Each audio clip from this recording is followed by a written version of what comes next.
ఇక తిరుపతి వెళ్లే వాళ్ళకి అంటే దేవుణ్ణే మోసం చేసిన వాళ్ళకి ఇక ఏమని మాట్లాడతామండి? వీళ్ళు మాట్లాడతారు. సిగ్గు లేకుండా ఈ రోజు వాటి మీద కూడా అబద్ధాలు మాట్లాడుతున్నారు.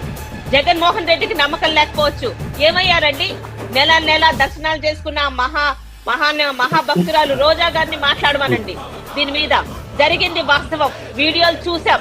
ఆ వీడియోల్లోని ఎవరైతే కంప్లైంట్ చేశాడో, కంప్లైంట్ చేయబడ్డాడో వాళ్ళిద్దరూ రాజీ పడ్డ విషయాలు బయటకు వచ్చాయి.